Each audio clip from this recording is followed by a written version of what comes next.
Ma'asyiral muslimin, jamaah sekalian yang dirahmati Allah Subhanahu wa taala. Alhamdulillah, pada malam hari ini kembali Allah Subhanahu wa taala pertemukan di Masjid Jabal Arafah, dan tidak henti-hentinya kita mendoakan kepada yang membangunnya dan juga yang memakmurkan masjid ini. Semoga Allah Subhanahu wa taala membalas dengan balasan yang lebih baik dari apa yang sudah dibangunnya. Salawat serta salam tak lupa saya haturkan kepada yang mulia alaihi salatu wassalam. Allahumma salli ala Muhammad wa ala alihi wa sahbihi wa man sara ala nahjihi ila yaumiddin. Pembahasan pada malam hari ini melanjutkan pembahasan yang kemarin, masih seputar huru-hara hari kiamat. Dan pada malam hari ini kita fokuskan kepada kisah tentang muqaddimah alamah kiamat besar, munculnya Imam Mahdi, dan juga makhluk yang paling jelek yang Allah Subhanahu wa taala ciptakan untuk memfitnah manusia, yang kita kenal di dalam Islam sebagai Dajjal. Ma'asyiral muslimin rahimani wa rahimakumullah. Sebelum saya menceritakan tentang dua manusia yang berbeda ini, suatu ketika Ali radhiyallahu an ketika menjadi khalifah di Kufah, ketika dia berkhutbah, tiba-tiba ada seseorang yang bernama Sa'sa'ah bin Suhan al-Abdi radhiyallahu an bertanya kepada Ali radhiyallahu an. Kata Sa'sa'ah bin Suhan, "Ya Amiral Mu'minin, mata yakhrujad Dajjal?" Wahai Amiral Mu'minin, kira-kira kapan munculnya Dajjal itu? Maka Amirul Mukminin Ali radhiyallahu an beliau mengatakan, "Wahai Sa'sa'ah,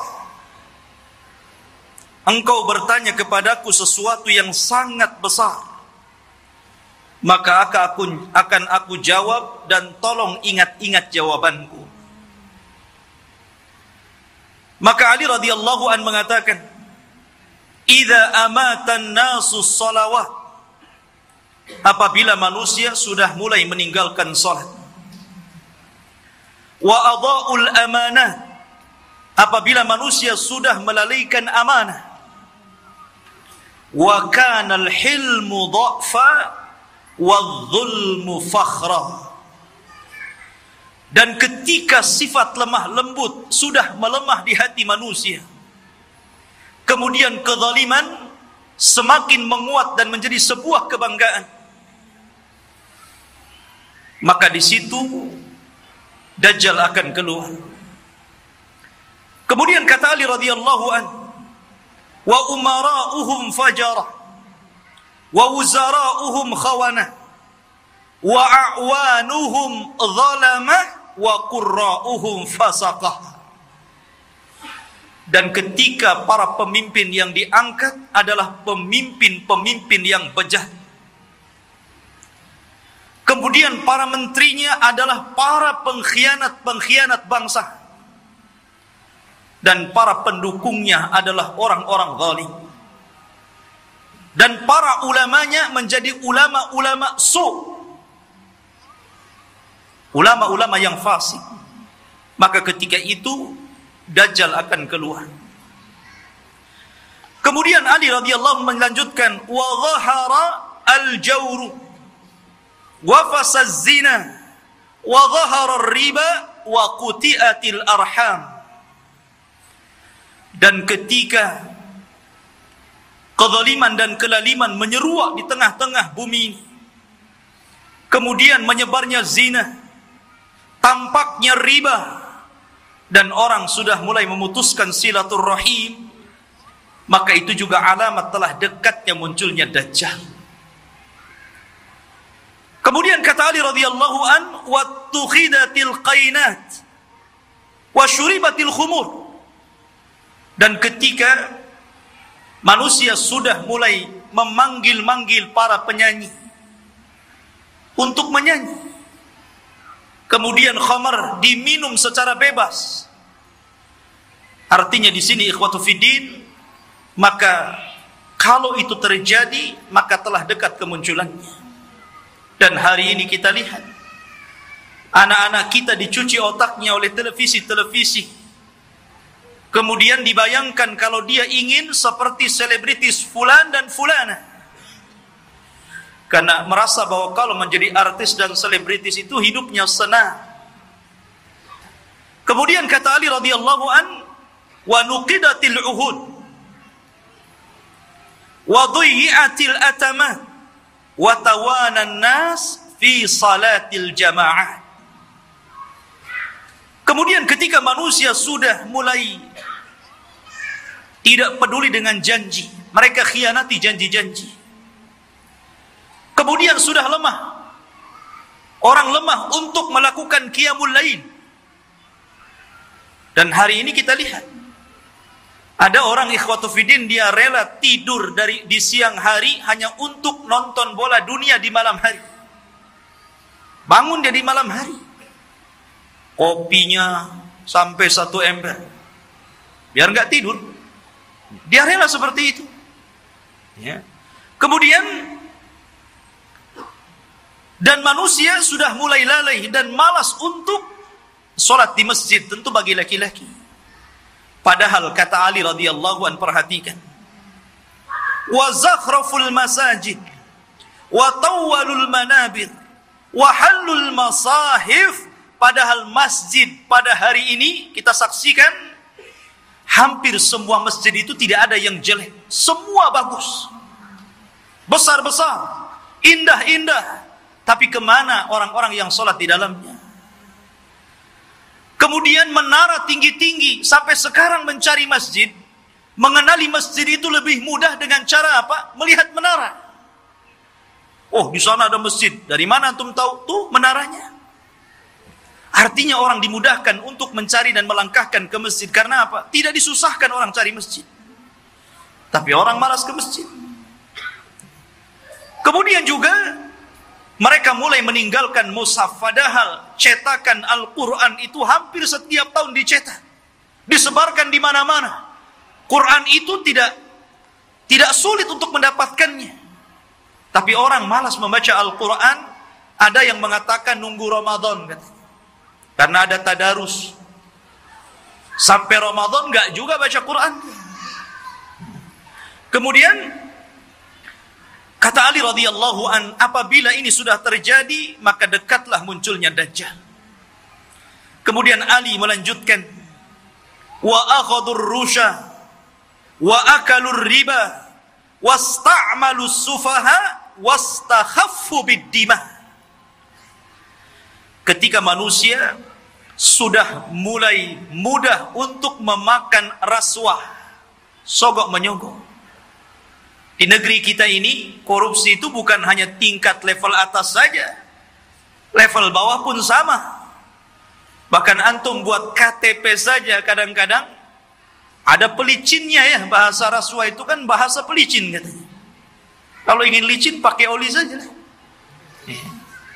Jadi ikhwatu fiddin yang dimuliakan Allah Azza wa Jalla, dan ini sudah banyak di mana-mana. Hampir semua sektor pekerjaan itu mesti ada rasuah. Padahal Rasul mengatakan ar-rasi wal murtasi finnar, orang yang memberikan sogokan, orang yang memakan sogokan sama-sama di neraka. Wa akalur riba, dan orang sudah gemar memakan riba. Bahkan ada orang yang nggak mau kerja dengan cara menyimpan uangnya di bank-bank konvensional. Dia hanya makan bunganya saja. Bahkan riba di hari ini subhanallah luar biasa. Karena riba itu mudah didapati hampir di semua tempat. Di tiang listrik ada riba, di pohon pisang ada riba, di pagar-pagar orang ada riba, gitu kan. Silahkan pinjam dengan gadekan bunga kecil, gitu. Jadi semua orang terlibat dengan riba. Kemudian ketika manusia sudah mulai menjadikan para pemimpin-pemimpin yang jahil, pemimpin-pemimpin yang bukan bidangnya, dia letakkan di situ. Harusnya ketika Anda mencari pemimpin atau pengurus untuk memimpin sesuatu, cari pemimpin-pemimpin yang layak dan bisa mengurus urusannya. Contoh saja umpamanya, yang paling mudah pesantren ataupun yayasan.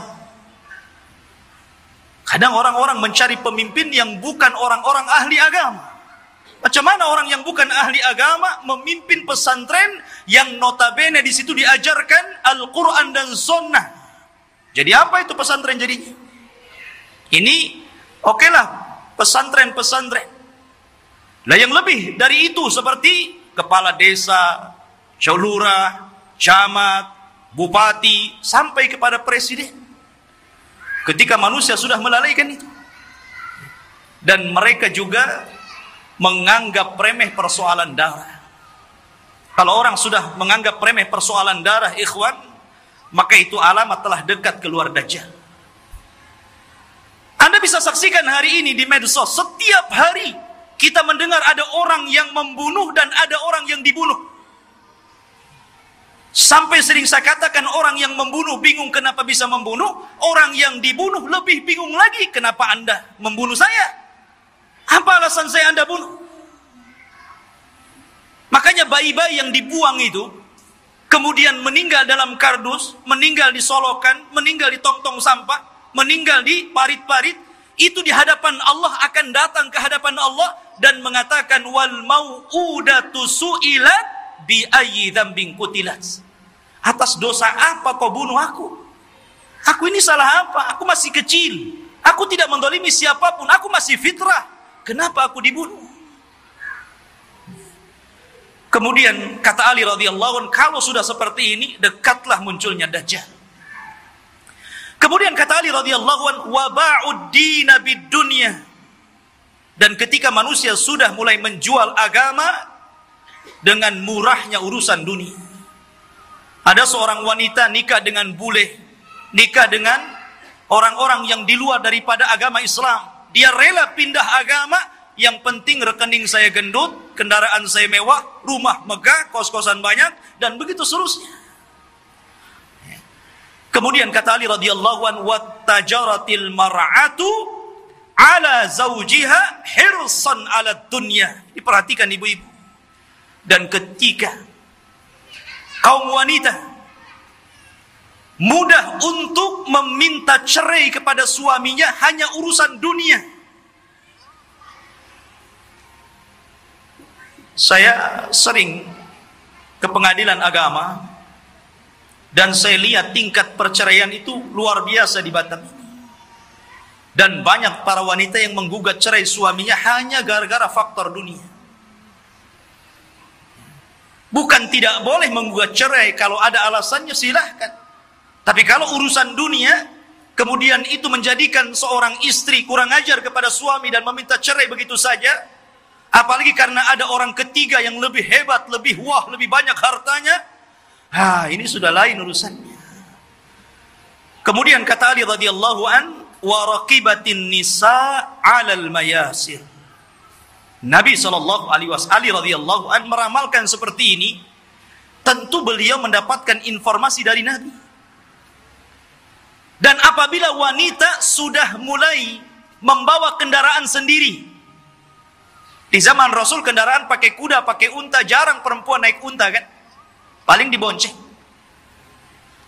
Makanya di sini Ali tidak mengatakan dan para wanita menaiki al-ibil, unta, tetapi mengatakan al-mayasir, ditujukan kepada kendaraan-kendaraan modern, mobil, motor. Ya, kalau mungkin jaraknya bukan jarak safar, hanya keliling-keliling di Batam, ke pasar. Ini terkadang jarak safar, jarak tempuh yang disunahkan untuk mengqashar dan menjamak sholat pun kita dapati ada perempuan berani loh bawa mobil sendiri tuh. Sudah tidak ada mahram, nekat lagi. Maka ini juga alamat dekatnya munculnya Dajjal. Kemudian kata Ali radhiyallahu wa tashabbahna nisa birrijal wa tashabbahar rijalu bin nisa. Ketika mulai perempuan meniru gaya laki-laki, dan ketika laki-laki sudah memakai atribut-atribut perempuan, maka ini pun telah dekat munculnya Dajjal. Kita saksikan hari ini. Kalau laki-laki cari levis ke pasar, habis tuh diborong perempuan. Kalau laki-laki cari celana jeans, gitu kan, habis, nggak ada, diborong sama mbak-mbak katanya. Akhirnya laki-laki terpaksa beli rok, beli pakaian-pakaian perempuan. Artinya seperti ini kan. Anda bisa bayangkan tuh, pakaian laki-laki tapi pakai jilbab gitu kan. Ketat, pakai lepis, pakai kaos, tapi jilbaban pula dia. Ya. Yang laki-lakinya parah lagi. Anting-anting itu untuk perempuan, dia letakkan tutup botol aqua di sini, di kupingnya. Antum tahu? Anak itu lihat ada orang pakai anting-anting laki-laki itu, botol aqua di sini. Ya Allah. Ini kan atribut perempuan, kenapa pula dipakai laki-laki? Bahkan yang lebih parah, apa yang disebut dengan LGBT itu sudah mulai melembaga loh di negeri kita ini. Mulai melembaga. Bahkan tahun kebelakang itu saya pernah mendengar informasi sampai mereka membuat fikih LGBT. Anda bisa saksikan tuh. Fikih LGBT, bagaimana cara wudunya LGBT, bagaimana cara sholatnya LGBT, bagaimana cara puasa LGBT. Dan minta pula kemudian diresmikan supaya majelis ulama itu memberikan muqaddimah. Ini kan sudah gila ini. Mereka nggak tahu bagaimana hukuman kaum Lut. Tidak ada hukuman yang lebih parah yang Allah kirimkan kepada mereka. Hati-hati. Di Batam aja banyak itu. Antum kalau keluar ke jalan-jalan, hati-hati kalau ada yang manggil tuh, bang, LGBT. Ma'asyiral muslimin rahimani wa rahimakumullah. Kemudian wa kana as-salamu bainahum 'alal ma'rifah. Ketika antum mengucapkan salam kepada orang yang antum kenal saja, yang antum nggak kenal nggak antum ucapkan salam. Padahal jelas nih, yang pepasan dengan kita ini pakai songkok, pakai pakaian koko gitu kan, rapi. Kita yakin dia muslim, ya jalan biasa saja. Paling antum itu mengucapkan salam sama yang antum kenal saja. Kalau nampak ada janggutnya, celananya cingkrang, pakai gamis, assalamualaikum. Nah ini sudah tanda-tanda ini. Kemudian kata Ali radhiyallahu an, wa syahida syahidun min ghairi an yustashhad wa halafa min ghairi an yustakhlaf. Ketika manusia sudah mulai berani menjadi saksi padahal dia bukan saksi, bersumpah padahal dia tidak diminta sumpah, anda bisa mendapatkan di pengadilan-pengadilan ini. Ada orang yang saksi itu dijual, dibeli. Kamu jadi saksi bayar sekian. Kamu bersumpah saya bayar sekian. Ini banyak sekali yang seperti ini. Saksi jualan. Kemudian kata Ali radhiyallahu an, wa labisu juludadh-dha'ni ala qulubid di'ab wa kanat qulubuhum amarrun minas sabri wa alsinatuhum ahla minal asli wa sarairuhum antanu minal jiyaf. Dan ketika manusia-manusia sudah memakaikan bulu-bulu kambing, kulit-kulit kambing pada hati-hati serigala. Padahal hati mereka adalah hati yang beracun, yang tidak pernah sabar. Padahal mulut mereka hanya manis di bibir, tapi tidak sebagaimana hatinya. Dan kehidupan pribadi mereka lebih busuk dibandingkan bangkai, kata Rasul. Nabi SAW ingin menyindir siapa? Kayak Ali radhiyallahu ingin mengisyaratkan kepada manusia siapa? Orang-orang yang hanya menampakkan kebaikan, padahal di belakangnya orang ini buruk. Bahasa kitanya pencitraan saja. Biar orang pengenal saya ini baik, saya ini begini, dan begitu seterusnya. Dan zaman sekarang subhanallah, nyalon RT saja itu janjinya banyak. Itu baru RT itu. Nanti gang ini kita aspal, nanti solokan ini kita perbaiki. Habis jadi RT wassalam kan begitu. Kemudian Wal tumisal fiqhu li ghairi din wa unkiral ma'ruf wa urifal munkar. Dan ketika manusia memberikan kecerdasan mereka bukan kepada urusan agama, ketika itulah maka manusia akan mengingkari yang ma'ruf dan mereka akan cenderung melakukan mungkar. Kan banyak ikhwan, kita sebagai orang tua tentu kita bisa melihat potensi anak. Anak saya ini cerdas, hafalannya mudah, ya. Harusnya kalau orang tua sudah tahu anak ini ada bakat kecerdasan, arahkan ke agama. Mumpung mereka masih bisa merekam gitu kan. Kalau sudah tua, susah, ibarat menulis atau mengukir di atas lautan gitu kan, di atas air. Ya nggak mungkin. Tapi kalau mengukir di atas batu sih masih berbekas. Maka dari sini ketika kecerdasan bukan kepada urusan agama, tapi untuk urusan dunia, maka orang pasti akan mengingkari yang ma'ruf dan akan melakukan kemungkaran. Kata Ali, kalau sudah tersusun beberapa masalah ini, maka pasti kedekatan munculnya Dajjal sudah dekat. Fannajatun najah, hati-hati kalian, selamatkan diri kalian dan selamatkan diri kalian. Ikhwatu fiddin yang dimuliakan Allah Subhanahu wa taala. Kita tahu bahwa ketika fitnah sudah menyebar di sana dan di sini, apa yang saya katakan tadi, dan hampir semua yang dikatakan Ali radhiyallahu an berlaku.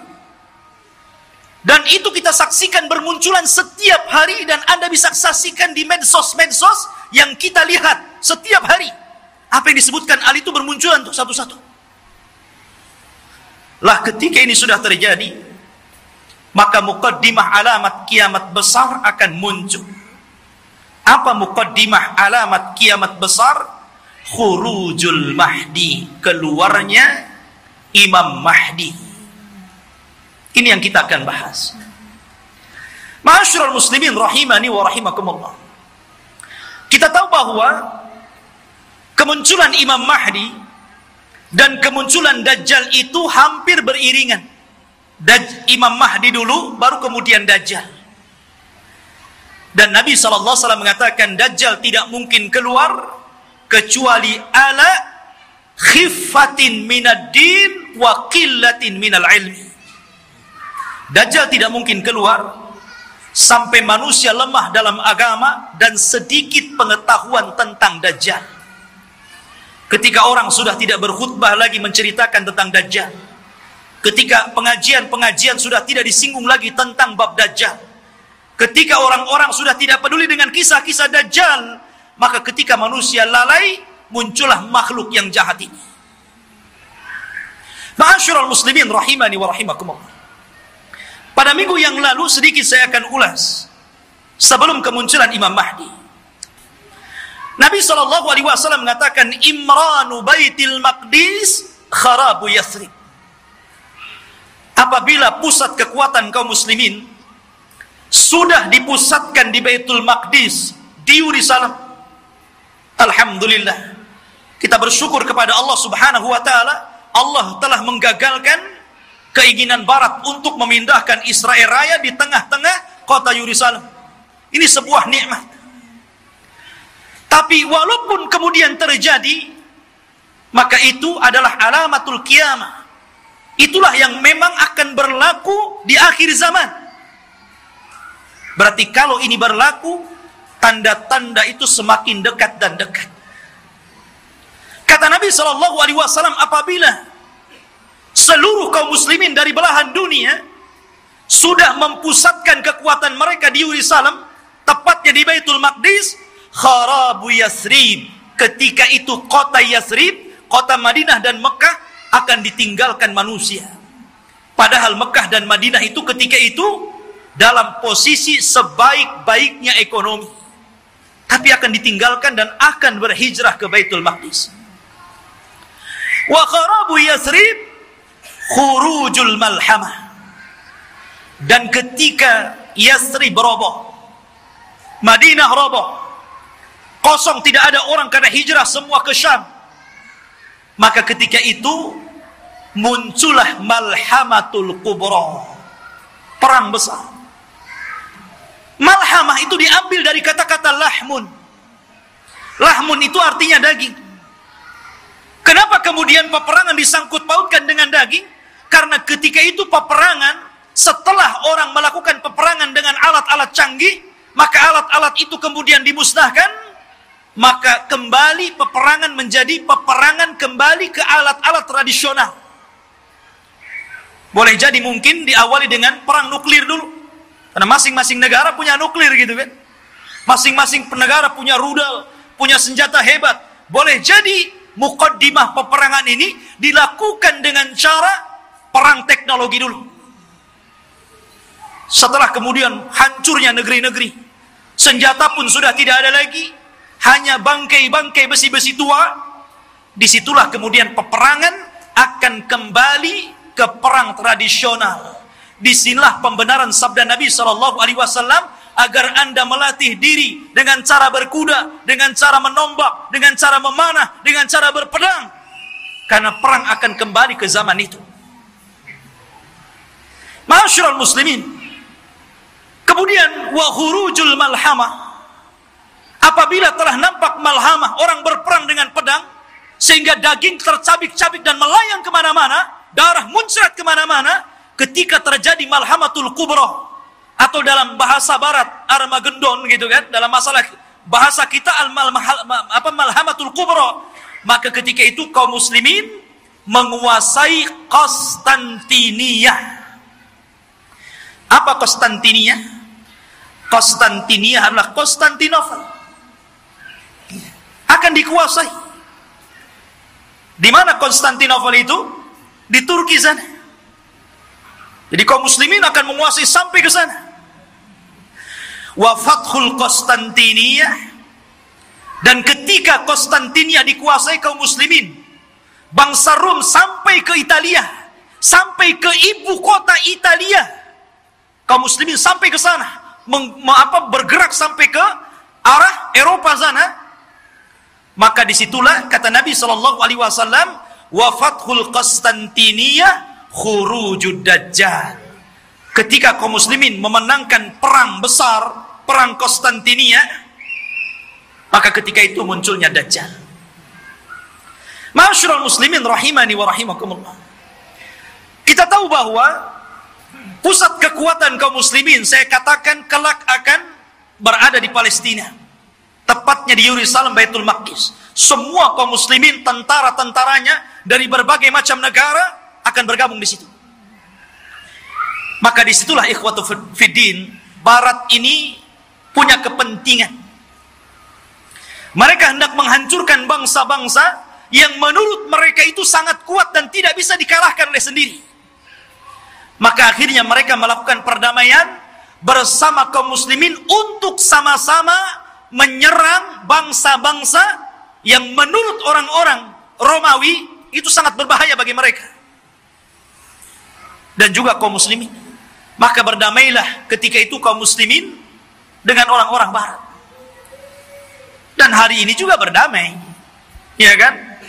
Kita tahu Liga Arab, mereka ada hubungan dengan Barat.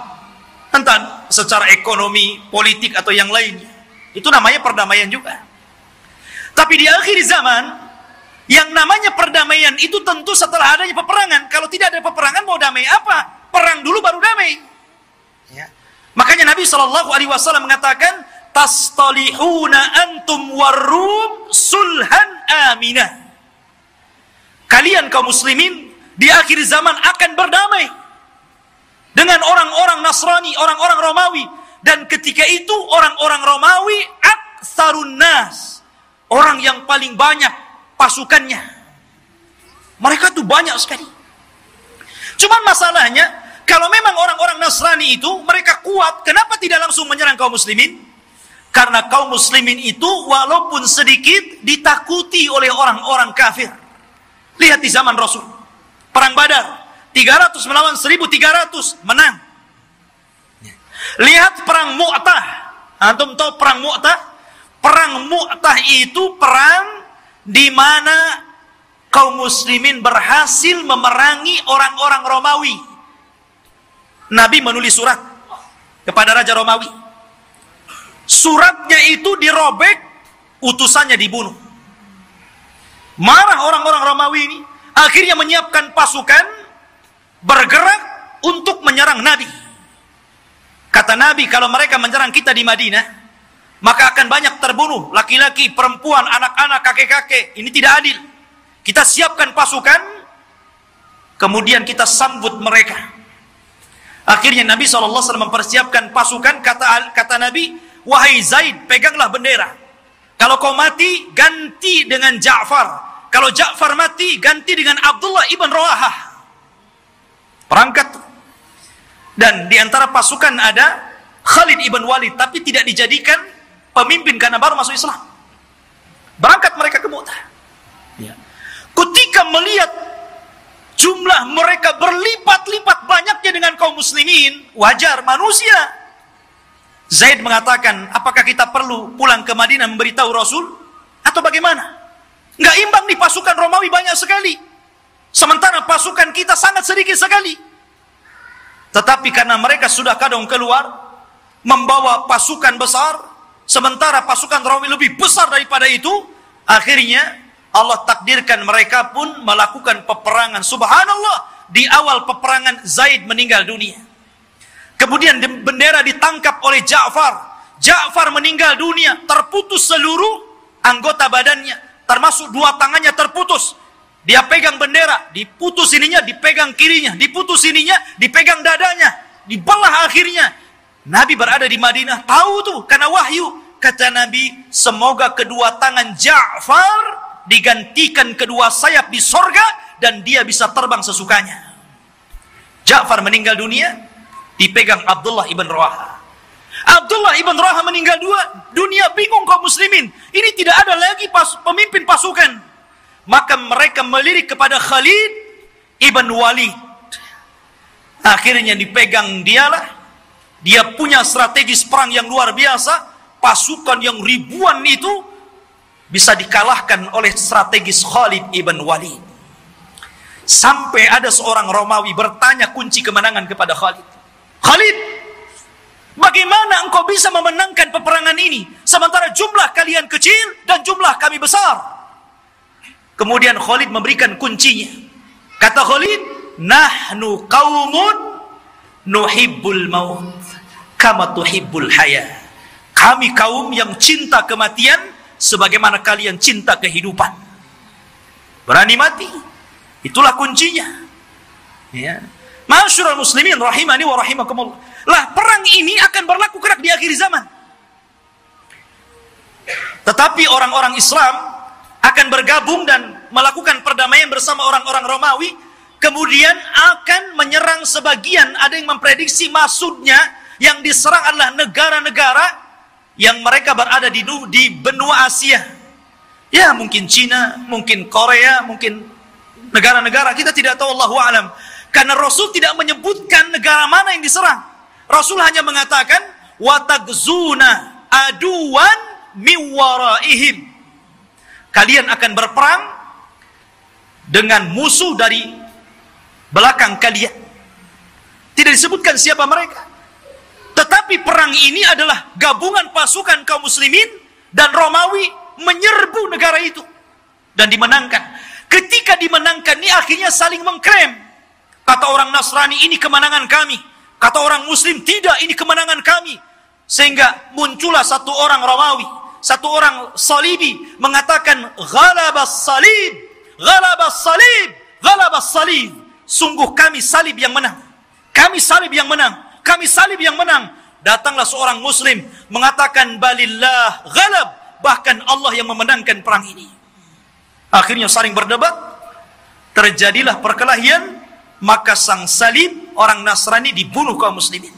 Dari sinilah orang-orang Romawi berkhianat. Berkhianat.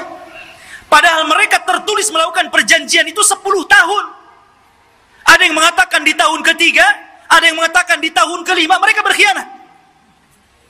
Atas pengkhianatan inilah, maka kemudian mereka hendak menyerang kaum muslimin, menyiapkan pasukan besar. Dan kaum muslimin butuh pemimpin. untuk melawan Romawi. Dari sinilah apa yang kita bahas malam ini, khurujul Mahdi, muncul Imam Mahdi untuk melawan orang-orang Romawi. Ma'asyiral muslimin rahimani wa rahimakumullah.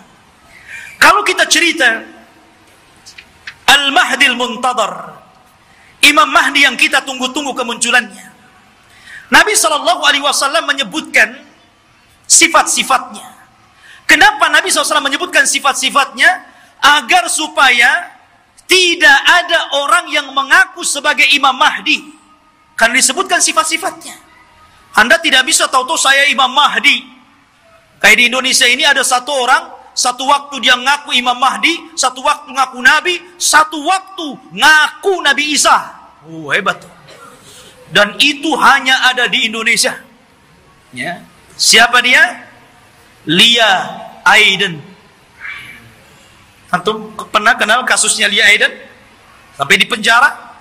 Rupanya anaknya juga ngaku Nabi. Lihat ma'asyiral muslimin. Dan itu hanya ada di Indonesia. Ya. Belum lagi di Jawa Barat. Ada orang namanya Cecep. Orang Jawa Barat kan Cecep tuh namanya. Aja Cecep. Ya. Ngaku Nabi juga. Nabi Cecep namanya. Nabi Cecep, subhanallah. Ya. Kemudian belakangan ada namanya Ahmad Musaddiq. Sampai gempar. Banyak di negeri kita ini ngaku Nabi. Kalau di Batam saya belum dengar. Di Batam ini ada yang ngaku orang bisa melihat Allah aja itu. Tapi bayar 500 katanya. Ya. Jadi intinya bahwa Imam Mahdi ini dijelaskan sifatnya, dijelaskan tanda-tanda kemunculannya, dan dia disabdakan Nabi SAW, laulam yabqa minad dunya illa yaumun, kalaulah usia dunia ini hanya tinggal satu hari saja, la tawwalallahu dzalikal yaum, pasti Allah akan lamakan hari itu selama-lamanya, hatta yab'atsa rajulan min ahli baiti, sampai Allah akan utus seorang laki-laki dan dia keturunanku, yuwatiu ismahu bi ismi wa isma abihi bismi abi, di mana nama dia sama dengan namaku Muhammad, bukan Lia. Ya. Bapaknya Abdullah, bukan Aiden. Ya. Jadi Muhammad bin Abdullah Al-Hasani, keturunan Hasan, Al-Alawi, keturunan Ali. Artinya dia keturunan cucu Rasul, Hasan bin Ali. Dan ini Imam Mahdi ahli sunnah. Berbeda dengan Imam Mahdi Syiah. Mereka menganggap Imam Mahdi Syiah itu keturunan Husain. Namanya Muhammad juga, tetapi Muhammad Hasan Al-Ashkari namanya. Katanya waktu kecil disembunyikan di satu tempat di gua di daratan Irak, namanya Sirdab.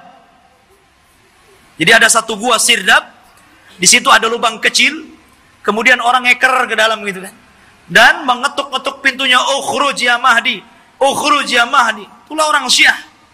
Setiap hari ada yang menggedor-gedor pintu, keluar wahai Mahdi, keluar wahai Mahdi. Ya enggak keluar, enggak ada Mahdinya. Ya. Ma'asyiral muslimin rahimani wa rahimakumullah. Maka Al-Mahdi itu keturunan Hasan. Maka yang disebutkan oleh banyak para ulama, salah satunya Syekhul Islam Ibn Taimiyah, kemudian juga muridnya Al-Imam Ibnul Qayyim rahimahullahu ta'ala, ketika menjelaskan tentang kenapa Imam Mahdi keturunan Hasan, karena Allah memuliakan Hasan ketika dia menyerahkan kekuasaan kepada Muawiyah untuk menjaga darah kaum muslimin, maka keturunannya Allah muliakan akan menjadi imam yang belum sempat dicicipi oleh nenek moyangnya Hasan bin Ali.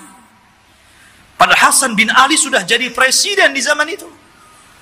Tapi cuma 6 bulan saja, melihat ada gelagat pergerakan kaum muslimin pembela Ali akan perang lagi dengan Muawiyah, dia tidak mau ada pertumpahan darah. Akhirnya dia ngalah, dia yang menyerahkan kekuasaan kepada Muawiyah, engkau saja yang jadi raja. yang jadi rakyatnya. Akhirnya bersatulah kaum muslim. Karena kerendah dirian Hasan inilah, maka Allah muliakan Hasan. Maka dari keturunan Hasan inilah lahir di akhir zaman Al-Mahdi Muhammad ibn Abdullah Al-Hasani Al-Alawi rahimahullahu ta'ala. Kok rahimahullah ta'ala? Belum muncul, afwan. Ya. Hafizahullahu ta'ala. Taib. Khotufidin yang dimuliakan Allah subhanahu wa ta'ala. Beliau dilaqabi Al-Mahdi. Al-Mahdi artinya orang yang diberikan petunjuk. Dan dia Allah perbaiki dalam satu malam. Dia tidak tahu kalau dia akan jadi pemimpin. Dia seorang thalabul ilmi, ahli ibadah. Dia tidak tahu kalau dia akan diangkat. Tiba-tiba ketika dia dari Madinah ke Mekah untuk haji gitu kan, orang-orang memandang bahwa dia itu ada kelainan. Orang ini luar biasa, punya wibawa, taat beribadah, sehingga orang-orang Allah lembutkan hatinya, diarahkan agar memilih orang ini dan dibaiatnya. Pada awalnya dia menolak. Dia menolak. Siapa saya?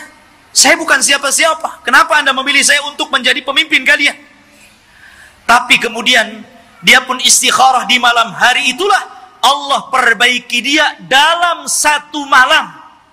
Allah berikan ilmu, kecerdasan, kepemimpinan, subhanallah. Sehingga dalam satu malam kun fayakun. Idza arada syai'an an yaqula lahu kun fayakun. Kalau Allah menghendaki sesuatu, tinggal katakan kun fayakun, jadi dia. Ya. Kemudian pembaiatan kepada Imam Mahdi inilah tersebar. Sampai akhirnya datang tentara dari Syam untuk membunuh Imam Mahdi yang ada di Mekah. Berangkat mereka pasukan itu. Ya. Tapi ketika mereka sampai di Baida antara Mekah dan Madinah, Allah kirimkan gempa yang sangat besar sehingga mewafatkan dan menghancurkan mereka. Kata Nabi SAW, sebelum datang tanda-tanda kiamat akan muncul, maka akan terjadi 3 gempa. Gempa dari arah timur, gempa dari arah barat, dan gempa di Jazirah Arab. Inilah gempa di masa Imam Mahdi, menghancurkan semua pasukan yang akan menyakiti Imam Mahdi. Sampai orang yang jalan pun ikut mati, orang yang mau dagang ikut mati. Sehingga Aisyah bertanya kepada Rasul, wahai Rasul, bagaimana orang yang ikut mati yang tidak bersalah dan hendak membunuh Imam Mahdi itu? Kata Nabi SAW, yub'atsu yaumal qiyamah ala niyatihim. Mereka akan dibangkitkan pada hari kiamat sesuai dengan niat mereka. Intinya ikhwatu fiddin, Imam Mahdi ini kemudian dibaiat di depan makam Ibrahim, di depan Ka'bah. Kemudian berangkat dari Mekah ke Madinah dan diikuti oleh pasukan yang sangat besar. Kemudian mereka hijrah ke Syam, bergabung dengan pasukan yang sudah siap tempur melawan orang-orang Romawi. Akhirnya ketika sampai di Syam, mereka membaiat Imam Mahdi, dan disitulah mulai peperangan besar. Perang besar Malhamatul Kubra.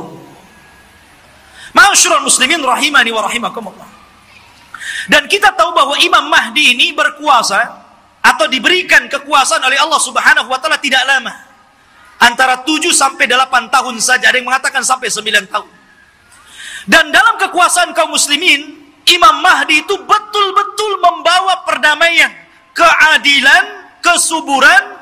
Bahkan saking adilnya Imam Mahdi, Allah turunkan berkahnya dari langit, karena dia telah berhukum dengan hukum Allah.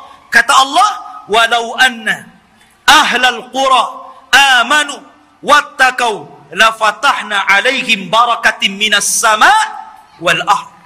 Kalaulah sebuah penduduk, sebuah negeri beriman, bertakwa, maka Allah Subhanahu wa taala akan kirimkan berkah langit dan berkah bumi. Ini terjadi di kekuasaan Imam Mahdi.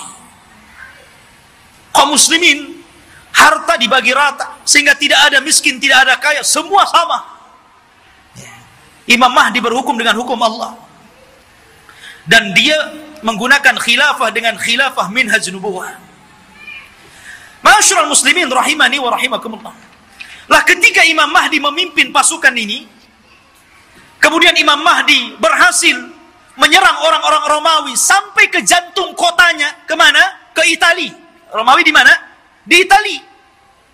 Jadi bergerak dengan pasukannya sampai menyerbu orang-orang Romawi itu sampai ke jantung kotanya. Ke Itali sana. Ketika menang dalam peperangan, para sahabat sudah merasa kaya dengan harta rampasan perang. Karena kalau perang itu, ikhwan, kalau musuh kalah kan semua jadi milik kaum muslimin. Tanah milik kaum muslimin, rumah milik kaum muslimin, kendaraan milik kaum muslimin, kaya. Ya. Makanya tidak ada bisnis yang lebih menguntungkan kecuali perang. Kalau menang dapat segalanya. Kalau kalah ya matilah tuh. Artinya di sini ikhwatu fiddin yang dimuliakan Allah Azza wa Jalla, maka ketika sudah sampai dimenangkan itu, mereka berada di Eropa itu, berada di Itali. Dan dimenangkan kaum muslimin, maka mereka sedang beristirahat di bawah-bawah pohon zaitun sambil menggantungkan pedang-pedang mereka, menunjukkan perang hari itu bukan dengan rudal, bukan dengan nuklir, tapi kembali ke pedang, kembali ke panah, kembali ke tombak, kembali ke kuda, kembali ke unta, persis di zaman Rasul. Disitulah syaitan datang. Kemudian berteriak bahwa Dajjal telah muncul di Syam dan membawa pasukan dan akan masuk ke rumah-rumah mereka. Oh, mendengar itu, maka Imam Mahdi mengutus 10 orang yang berkuda. Kata Nabi SAW, aku kenal siapa nama-namanya. Aku kenal bagaimana kudanya. Dan mereka adalah sebaik-baik penunggang kuda pada hari itu. Rasul yang mengatakan. Jadi mereka diutus Rasul untuk membenarkan apakah kedatangan Dajjal itu memang ada ataukah hanya isu. Jadi 10 orang ini yang sudah dijanjikan oleh Nabi SAW, kelak Imam Mahdi akan mengutus 10 orang. Rasul tahu namanya, Rasul tahu kudanya, dan mereka adalah penunggang-penunggang yang terbaik ketika itu. Berangkatlah 10 orang ini ke Syam. Rupanya tidak benar. Tidak ada pasukan Dajjal yang akan menyerbu rumah-rumah mereka. Tapi memang pada hari itu Dajjal muncul. Dajjal muncul pada hari itu, tapi tidak menyerang rumah-rumah mereka. Sehingga mereka bergerak tuh. Pasukan kembali ke Syam. Disinilah bermula kisah Dajjal. Bicara tentang Dajjal, ikhwatu fiddin yang dimuliakan Allah Subhanahu wa ta'ala. Dajjal itu adalah makhluk Allah Subhanahu wa ta'ala. Dia bukan Tuhan. Dia adalah keturunan dari Bani Adam. Bukan setan, bukan jin, bukan juga iblis. Bahkan dia lebih hebat daripada jin, lebih hebat daripada setan lagi. Tapi dia keturunan Bani Adam. Ma'asyiral muslimin, suatu ketika Nabi SAW mendatangi para sahabat. Sahabat sedang bicara tentang Dajjal. Saking banyaknya Rasul membicarakan tentang Dajjal di khutbah-khutbahnya, di majelis ta'limnya, di perang-perangnya, selalu cerita Dajjal, sehingga sahabat menyangka jangan-jangan Dajjal itu ada di kebun kurma Madinah. Ya. Maka Nabi SAW mendatangi mereka. Dan sahabat mengatakan, ya Rasulullah, aktsartal hadis anhu fakhifna hatta dhananna anna ad-dajjal fi atrafin nakhli. Wahai Rasul, kau terlalu banyak menceritakan Dajjal, sehingga kami takut jangan-jangan Dajjal itu sudah ada di kebun kurma. Maka Nabi SAW mengatakan, bukan demikian. Jangan kalian mencelaku karena aku banyak bercerita tentang Dajjal. Karena ini fitnah lebih besar daripada harta, lebih besar daripada fitnah anak-anak, lebih besar daripada fitnah peperangan yang menghancurkan negara dan membunuh kaum muslimin. Lebih besar daripada fitnah-fitnah ini semuanya. Kata Nabi SAW, ghairu Dajjal akhwafuni alaikum. Tidak ada yang lebih aku takutkan kepada kalian kecuali fitnah Dajjal. In yakhruju fikum, kalau seandainya Dajjal itu muncul kepada kalian, wa ana hayyun, dan saya masih hidup, fa ana hajiju dunakum, saya yang akan melawannya, saya yang akan berperang dengan dia. Akan tetapi kata Rasul, iyakhruju fikum wa ana mayyitun, kalau Dajjal keluar kepada kalian dan saya sudah mati, fakullu nafsin dha'iqatul maut, setiap jiwa pasti mati.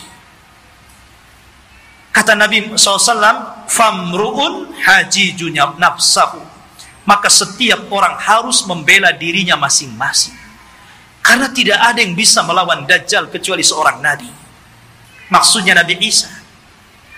Makanya ketika Nabi SAW mendengar ada di Madinah seorang anak kecil yang Allah berikan keanehan dari ilmu-ilmu jin, namanya Saf, atau dikenal dengan Ibnu Sayyad, anaknya seorang Yahudi.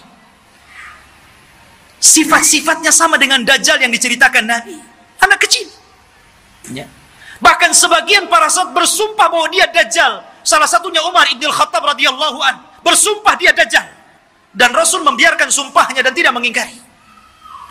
Akhirnya Rasul datang dengan Abu Bakar, dengan Umar, ingin mengecek tentang keberadaan anak kecil namanya Saf, atau disebut dengan Ibnu Sayyad ini. Berangkat Rasul. Kemudian masuk ke kampung Yahudi. Rupanya betul ada anak kecil yang sedang bermain-main dengan anak-anak yang lainnya. Kemudian Nabi memanggil anak kecil namanya Saf itu dan mengatakan, ya Saf, atashhadu anni Rasulullah? Wahai Saf, apakah engkau bersaksi saya adalah utusan Allah? Anak kecil nengok Nabi. Kemudian dia mengatakan, ashhadu annaka nabiyul ummi.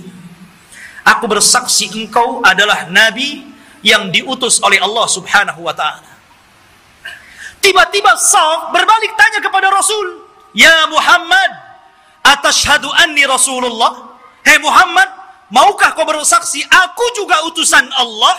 Bayangkan, anak kecil ngomong di hadapan Rasul, mau enggak kau bersaksi saya juga utusan Allah sama dengan kamu? Kata Rasul, amantu billahi walir Rasul, aku beriman kepada Allah dan kepada Rasulnya saja. Maka Nabi SAW makin yakin, karena Dajjal itu kemunculannya akan mengaku Nabi dan berakhir mengaku Tuhan. Maka kemudian kata Nabi SAW, ya Saf, inni khaba'tu laka khaba'an. Wahai Saf, dalam hatiku, dalam dadaku, aku menyembunyikan beberapa kalimat. Karena ketika itu Rasul baru diturunkan ayat kepadanya, surah kepadanya, namanya suratul Dukhan. Dan itu para sahabat belum tahu, baru turun kepada Rasul suratul Dukhan. Makanya Nabi menyembunyikan ayat itu dalam dadanya.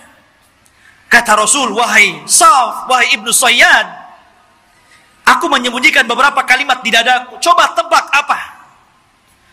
Kata si Saf ini memandang dada Rasul. Tiba-tiba dia mengatakan, duh. Dia tidak bisa mengatakan dukhan, tapi sudah benar awalnya. Karena Rasul menyembunyikan kalimat dukhan. Tapi dia tidak sempurna. Dia mengatakan duh. Maka Rasul langsung mengatakan, ikhsha falan ta'du wa qadrak. Celaka engkau tidak mungkin bisa meneruskan kalimat-kalimat yang ada di dadaku. Tapi dari Rasul makin bingung, jangan-jangan ini betul-betul Dajjal nih. Ya, dia tahu isi hati saya gitu. Anak kecil si Saf ini. Ya. Akhirnya Rasul pulang. Kemudian pada waktu yang lain dia ajak lagi Umar dan Abu Bakar ingin mengecek lagi keberadaan si Saf ini. Setelah ketemu dan hendak kemudian diintai dan kembali ingin diuji, tiba-tiba datang ibunya, melihat ada Rasul sallallahu alaihi wasallam dan ibunya kenal. Ya Saf, ataka Muhammadun. Ya Saf, ataka Muhammadun. Hei Saf, Muhammad sudah datang di sampingmu. Maka Safun kemudian langsung pergi kemudian di belakang ibunya. Kata Nabi SAW, lau tarakathu latabayyana amruhu. Kalau ibunya ketika itu tidak memanggil-manggil, tentu aku sudah tahu siapa si Saf ini. Apakah Dajjal atau bukan Dajjal. Tetapi ikhwatu fiddin, kenyataannya si Saf ini kemudian tumbuh besar dan dia masuk Islam. Tapi dalam hati para sahabat masih ragu masalahnya. Jadi dia sudah tua, masuk Islam, sahabat masih ragu, masih ketakutan dengan si Saf ini, Ibnu Sayyad yang sudah besar dan masuk Islam. Jangan-jangan dia Dajjal pura-pura masuk Islam.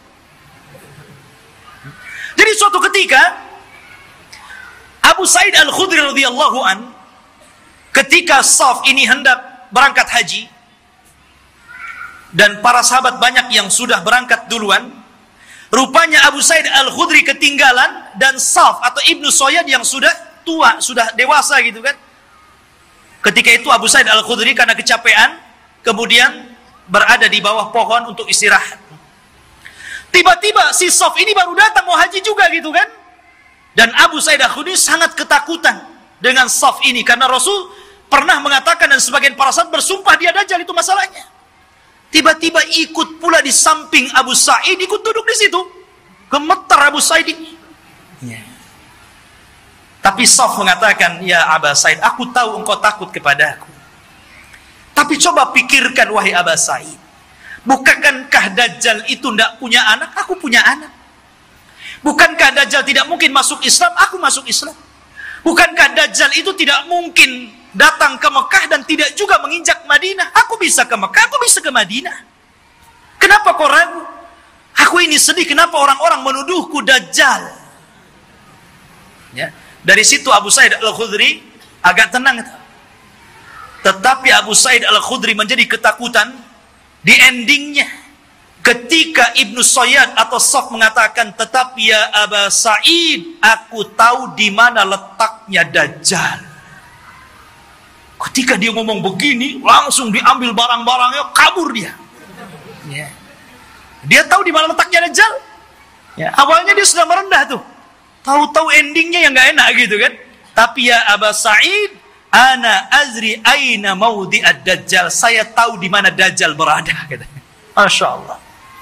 Makanya suatu ketika Abdullah bin Umar radhiyallahu an pernah membuat marah, dipukulnya Ibnu Sayyad sampai marah.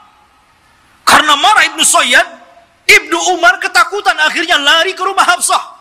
Dia melapor gitu kan, ya Hafsah, saya tadi pukul Saf, Ibnu Sayyad dia marah. Kata Saf, kata saudaranya Hafsah ini, wahai Abdullah bin Umar, kau sudah tahu bagaimana sabda Rasul tentang kemunculan Dajjal. Dajjal tidak mungkin keluar kecuali karena kemarahan yang sangat besar. Hati-hati kamu. Ya. Dari situ ikhwatu fillah yang dimuliakan Allah Azza wa Jalla, sehingga para ulama ini mengatakan Saf ini Dajjal atau bukan. Tetapi pendapat yang kuat, boleh juga dia Dajjal, tapi Dajjal min Dajjajin. Dajjal yang lainnya. Karena Rasul mengatakan di akhir zaman akan muncul dajjaluna kadzabuna salasuna kulluhum yad'una annahum nabi. Akan muncul zamannya di mana dajjal para pendusta 30 orang akan mengaku dia nabi. Maka mungkin boleh jadi salah satunya adalah Ibnu Sayyad. Karena Ibnu Sayyad tidak dikisahkan meninggalnya, tiba-tiba dia hilang begitu saja. Ya. Ma'asyiral muslimin, ataupun mungkin dia jasus, mata-matanya Dajjal, kita tidak tahu. Tapi yang jelas Dajjal itu sudah ada. Di zaman Nabi SAW, sampai ada kisah yang luar biasa dari seorang sahabat namanya Tamim ibnu Aus Ad-Dari.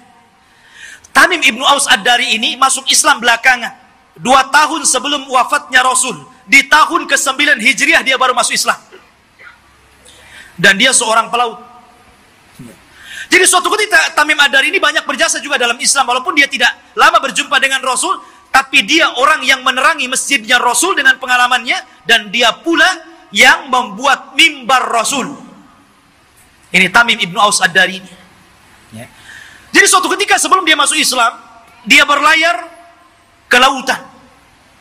Tidak tahu di laut mana, karena kemunculan Dajjal itu tidak jelas. Cuman Rasul mengatakan dari arah timur kota Madinah. Ketika Rasul, apakah di laut Syam? Tidak. Apakah di laut Yaman? Tidak. Lalu di mana? Dari timur Madinah. Dari timur Madinah, yang mungkin mengarah ke Irak, ke Iran begitu kan. Karena Dajjal juga akan muncul di situ. Jadi Tamim ibnu Aus Ad-Dari ini berlayar. Tiba-tiba diombang-ambingkan dengan 30 awaknya. Kemudian terdampar di satu tempat, semuanya hutan belantara. Ada yang mengatakan di laut Yaman. Jadi ketika dia merasa, ini saya sudah mati atau belum? Rupanya belum mati. Maka dengan pasukannya masuk ke dalam hutan. Di tengah hutan dia mendapatkan satu binatang, subhanallah, nggak tahu belakang, nggak tahu depan, karena buluan semuanya, berbulu dari atas ke bawah. Dan itu makhluk yang pertama kali dijumpai oleh Tamim Ad-Dari. Gimana nggak takut? Nggak pernah melihat makhluk seperti itu. Maka dengan ketakutannya dia mengatakan, siapa kamu? Ya. Kata Tamim Ad-Dari, kaget loh, ini binatang tak bisa ngomong. Ya, dia mengatakan kami dari Arab. Terus balik nanya, siapa kamu? Ana jassasa. Jassasa itu artinya jasus, mata-mata. Maksudnya mata-matanya. Ya. Maka kemudian siapa jassasa? Jassasa tidak mengatakan. Jassasa hanya mengatakan, engkau sudah ditunggu orang. Dia sudah lama bertahun-tahun mencari kabar, ternyata orang yang ditunggu sudah datang. Datanglah kau ke salah satu gubuk atau rumah besar yang ada di tengah hutan. Kau temui dia. Dia sudah lama menunggu kalian. Berangkatlah Tamim dan 30 awaknya ke tempat yang diisyaratkan makhluk tadi. Rupanya ada. Masuk ke dalam rumah, ada orang yang diborgol tangannya, diborgol kakinya, diborgol lehernya. Tiba-tiba mengatakan kepada orang ini, dari mana kalian? Maka Tamim dengan ketakutan mengatakan, nahnu minal Arab, kami dari Arab. Ha, kalian dari Arab? Taib, saya akan bertanya kepada kalian. Bagaimana kondisi kebun kurma Baisan? Kebun kurma Baisan, ya, ma'ruf, ya, kurmanya dulu sangat luar biasa. Kata Tamim Ad-Dari, subhanallah, kebun kurma Baisan itu kebun kurma yang kualitasnya tinggi, berbuah terus, tidak pernah nggak berbuah, saking suburnya. Maka Rasul mengatakan sebentar lagi tidak ada kurmanya. Kata para peneliti, hampir sudah 100 tahun yang silam dari sekarang ini sudah tidak berbuah lagi. Kurma-kurma yang ada di Baisan itu. Kemudian kata orang ini mengatakan, bagaimana kabar tentang telaga yang ada di Tobariyah, telaga Tobariyah. Dan telaga Tobariyah itu telaga yang dijadikan orang-orang Israel untuk diambil air minum bersih mereka. Apakah nyusut atau tidak? Kata dia, oh masih banyak airnya. Dan katanya hari ini, saya baca di Google itu, ya bisa percaya bisa tidak Google. Kalau ingin yakin, antum ke sana saja ke Israel. Ya. Katanya sudah surut hampir 30-40% air. Artinya apa yang dikatakan orang ini menjadi sebuah kenyataan. Kemudian kata orang ini mengatakan, bagaimana kabarnya Ainuz Zughar? Ainuz Zughar, mata air Zughar itu mata air bersih yang biasa diambil minum dan untuk perairan ladang, dan itu berdekatan dengan Bahrul Mayyit. Ya, dengan laut mati. Laut mati yang dulu kaum Lut diadab, kemudian ditimpakan dan sekarang jadi laut mati. Lah, Ainuz Zughar itu ada di sekitar itu. Kata orang ini, apakah masih berair? Ya, masih berair. Para petani masih ngambil airnya. Orang-orang masih minum di situ. Kata orang ini, sebentar lagi akan kering. Kemudian orang ini bertanya, apakah sudah tampak Nabi utusan Allah, Nabi Arab? Kata Tamim Ad-Dari, dia sudah sampai di Madinah, berhijrah dari Mekah. Apakah orang-orang membenarkan dan mendustakan? Iya, ada yang membenarkan, ada yang mendustakan. Kata Dajjal, sebaik-baik manusia adalah orang yang mengikuti dia. Dajjal saja nyuruh kita ikut Nabi. Ya. Dia mengatakan apa? Sebaik-baik orang adalah ikut dia. Dajjal tuh. Ya. Sekarang yang bukan Dajjal nggak mau ikut Nabi. Nggak mau juga nyuruh orang ikut sunnah Nabi. Ada orang ikut sunnah Nabi dikatakan Wahabi. Ya. Ma'asyiral muslimin rahimani wa rahimakumullah. Maka kemudian Tamim Ad-Dari ketakutan, nggak mau lagi berdialog banyak-banyak, gitu kan? Dia langsung pergi pulang, cari jalan keluar. Allah takdirkan sampailah dia ke Madinah tepat pada tahun 9 Hijriah. Kemudian masuk Islam. Disitulah dia bercerita tentang pertemuan dia dengan makhluk yang aneh itu. Kata Nabi, tahukah kamu, manusia yang kau temui itu adalah Dajjal. Artinya sudah pernah ditemui salah seorang sahabat. Dan inilah satu-satunya kisah dari sahabat yang diriwayatkan Rasul, kemudian diriwayatkan kepada para sahabatnya. Rasul tidak pernah mengambil riwayat dari para sahabat. Yang ada sahabat meriwayatkan dari Nabi. Ini tidak, Nabi meriwayatkan dari sahabat, kemudian diriwayatkan ke sahabat yang lainnya. Satu-satunya sahabat yang diambil riwayatnya adalah Tamim Ad-Dari. Karena Rasul kan tidak punya, apalagi Tamim Ad-Dari seorang Nasrani sebelumnya. Ya. Maka dari situ ikhwatu fiddin, kata Nabi SAW di hadapan para sahabatnya, dia bercerita sambil bawa tongkat. Maka Nabi SAW mengatakan, kelak Dajjal itu akan sampai ke sini. Maksudnya Madinah dan Mekah, tapi dia tidak akan bisa masuk. Dajjal itu hanya bisa yatarakab, hanya bisa mengintip di balik bukit Uhud. Karena seluruh kota Madinah dan Mekah akan dipagari malaikat, di tangannya pedang-pedang yang siap untuk membunuh Dajjal. Dajjal ketakutan. Dia hanya bisa melihat dari atas bukit Uhud.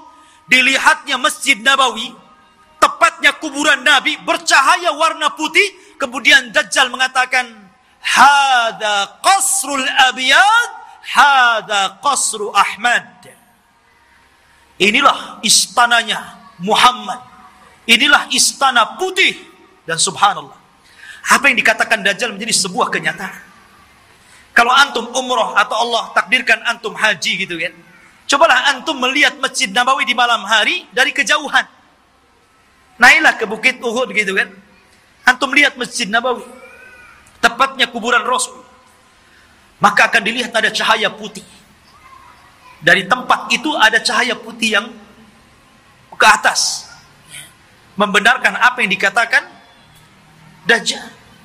Dan Dajjal tidak akan sanggup masuk ke kota ini, maksudnya kota Madinah, sambil memukul-mukul, hadhihi tayyibah, hadhihi tayyibah, hadhihi tayyibah, kata Rasul. Inilah negeri yang disucikan, inilah negeri yang disucikan, inilah negeri yang disucikan. Dajjal tidak mungkin masuk ke negeri ini, Mekah dan Madinah. Makanya di zaman itu salah satu tempat yang aman dari Dajjal, berangkatlah antum ke Mekah dan Madinah. Cuman sayang nggak ada pesawat. Antum kira-kira naik apa tuh dari Batam ke sana? Ya, nggak ada lagi pesawat terbang. Ya, mungkin belum sampai dah mati antum di jalan. Ya. Jadi khotufin yang dimuliakan Allah Azza wa Jalla, kata Nabi SAW ketika bicara Dajjal, beliau mengatakan, sesungguhnya ayyuhan nas, innaha lam takun fitnatun ala wajhil ardi mundu dara Allahu dzurriyyata Adam a'zam min fitnatid Dajjal. Wa innallaha lam yab'ats nabiyyan illa hadzara ummatahu Dajjal wa ana akhirul anbiya wa antum akhirul umam. Wahai manusia, tidak ada satupun fitnah yang lebih dahsyat ketika Allah menciptakan anak Adam dibandingkan fitnah Dajjal. Karena andailah seluruh dukun-dukun yang ada di dunia dikumpulkan, kemudian melakukan kontes sihir, maka sihir mereka jauh di bawah sihir Dajjal. Nggak ada dukun, walaupun satu dunia melawan Dajjal, nggak akan bisa dilawan. Sihirnya luar biasa. Ya, itu dukun tuh memang luar biasa sihirnya. Diberikan oleh Allah Azza wa Jalla kekuatan sehingga orang mudah untuk percaya bahwa dia Tuhan kita, itu masalahnya. Kalau tukang sihir itu kan ma'ruf di zaman Nabi Musa, justru ketika Nabi Musa menampakkan mukjizatnya, semua tukang sihir beriman kepada Musa, walaupun belakangan dibunuh semua oleh Firaun. Tapi mereka orang yang dimasukkan ke dalam sorga padahal tidak pernah sujud kepada Allah sedikit pun, karena beriman kepada Musa. Ya. Lah kata Nabi SAW, sejak zaman Adam dilahirkan dan anak cucunya sampai hari ini, tidak ada fitnah yang lebih besar daripada fitnah Dajjal. Dan tidak ada satupun Nabi yang Allah utus kecuali memperingatkan umatnya tentang kemunculan Dajjal. Nabi Syuaib memperingatkan umatnya tentang kemunculan Dajjal. Nabi Saleh, Nabi Yakub, Nabi-Nabi yang lainnya, Nabi Ibrahim, Nabi Sulaiman, Nabi Daud, dan seluruh para nabi, mereka mengingatkan tentang kemunculan Dajjal. Kalau seluruh para nabi dan rasul mengingatkan akan kemunculan Dajjal, termasuk juga Nabi kita Muhammad SAW, maka cukuplah ini bukti bahwa fitnah Dajjal itu sangat dahsyat, karena seluruh para nabi memperingatkannya. Ini antum harus paham. Ya. Ma'asyiral muslimin, Sedikit kita mengenal ciri-ciri Dajjal. Dajjal itu keriting rambutnya. Bukan berarti yang keriting dia Dajjal. Jadi dia memiliki rambut keriting yang dipintal. Makanya Dajjal itu kusut sekali mukanya.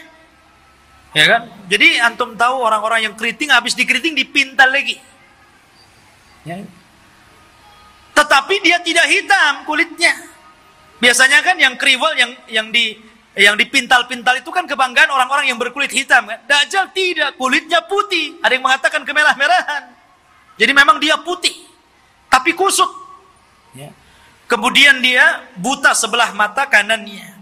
Dan ada daging tumbuh di matanya, menonjol seperti anggur keluar. Jadi ada daging tumbuh. Kemudian di dahinya tertulis kafir. Bisa dibaca oleh seorang mukmin, baik yang pandai baca ataupun yang buta huruf. Semua bisa baca. Ya. Artinya bahwa semua orang bisa baca, dia kafir, tapi semua orang ikut Dajjal, itu masalahnya. Kan fitnahnya luar biasa. Sudah tahu di jidatnya ada kafir, masih ikut juga dia kan begitu. Itulah fitnahnya. Karena dia bisa dibaca oleh siapapun. Yang pandai baca sama yang buta huruf bisa baca. Kemudian juga lehernya lebar, pendek besar, dan kakinya bengkok. Kakinya itu kayak busur panah. Jalannya jelek sekali. Dan dia matanya sebelah awar. Dari sini menunjukkan kalau orang itu waras, beriman, imannya kuat, otaknya dipakai, tentu orang itu tidak mungkin mengakui orang seperti ini Tuhan karena banyak cacatnya. Ya kan jelek itu orangnya. Kok jadi Tuhan pula? Ya, dan mengaku ana rabbukum, saya Rabb kalian.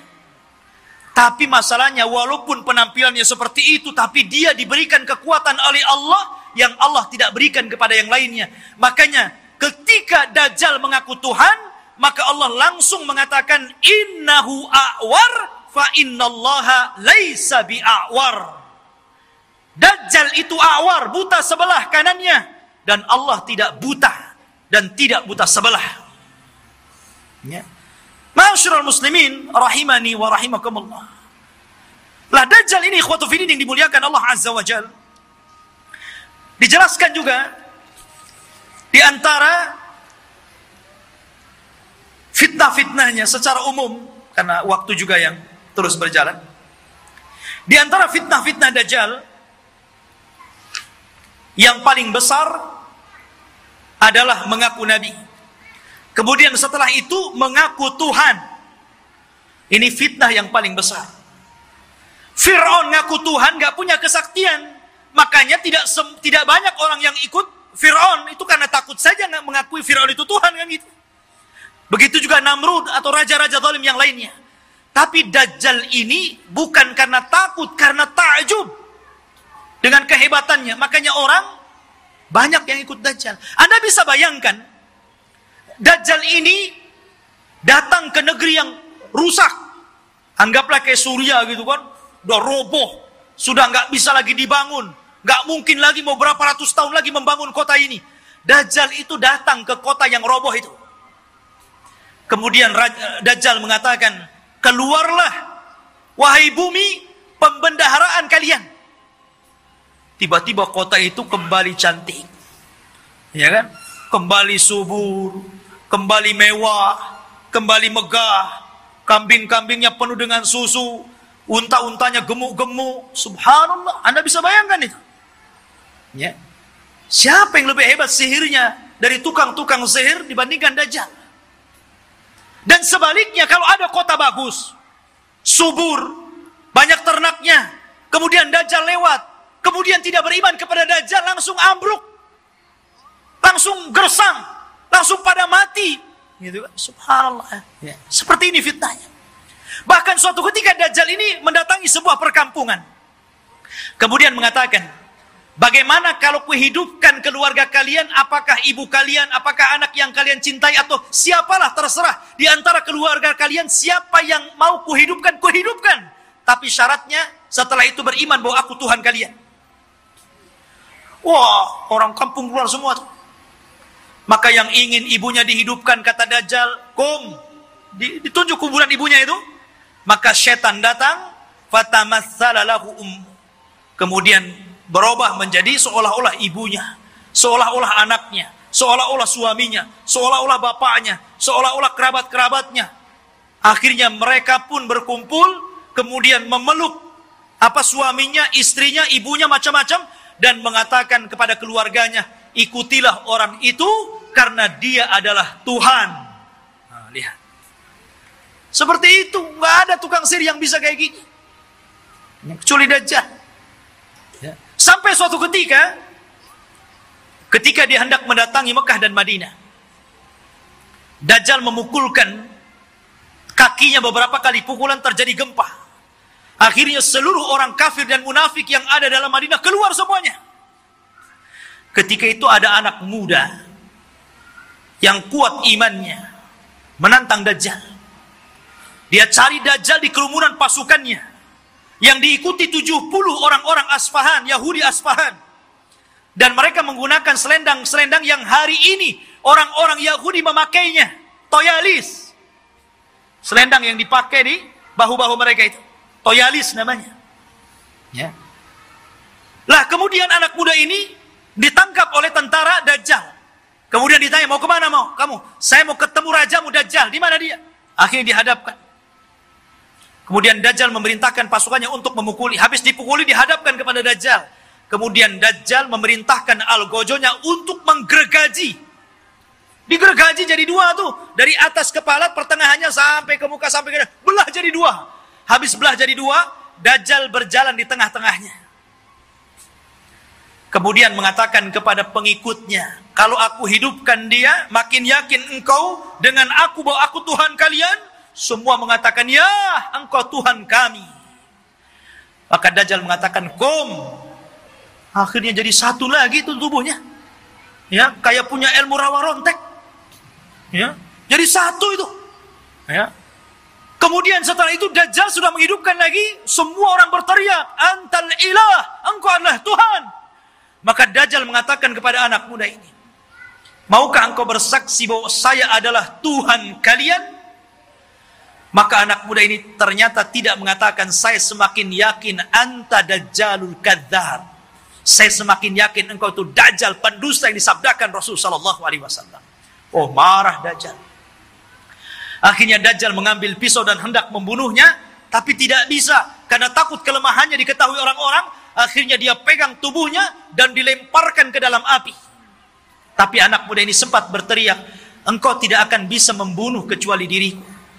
Yang lain tidak bisa. Ya. Ma'asyiral muslimin rahimani wa rahimakumullah. Dari sini menunjukkan bahwa luar biasa Dajjal ini. Lah Dajjal ini akan memimpin pasukan besar. Makanya orang-orang Yahudi mereka bermimpi kalau terbentuk Haikal Sulaiman dan robohnya Masjidil Aqsa, kemudian berkumpulnya pasukan, mereka mengatakan kami sedang menunggu Mesius kami. Mesius itu bahasa mereka. Bahasa kita Dajjal. Bahasa kita Dajjal. Makanya kalau kita melihat simbol Zionis itu kan gambar mata gitu. Walaupun Zionis itu sudah tidak asli lagi Yahudi. Karena Zionis itu tidak berpegang dengan Taurat. Tapi berpegang dengan Talmud. Talmud itu Taurat yang sudah dirobah-robah. Yang kemudian menjadi protokoler Yahudi. Harus begini, harus begini, harus begini. Itu Talmud. Bukan Taurat. Mereka mengklaim saja Taurat, lahirlah agama Zionis ini. Ya. Intinya bahwa kenapa orang-orang Yahudi bermimpi untuk merebut Yerusalem? Ya tadi karena di situ mereka memimpikan bahwa Mesius akan datang kepada mereka dan akan memimpin mereka. Ini dibenarkan dalam Islam. Karena Dajjal itu akan muncul di situ. Dan akan dibunuh juga di situ. Di Babil Lud. Atau gerbang Lut yang sekarang menjadi kota yang diagungkan orang-orang Israel. Di tengah-tengah Israel. Babil Lut itu.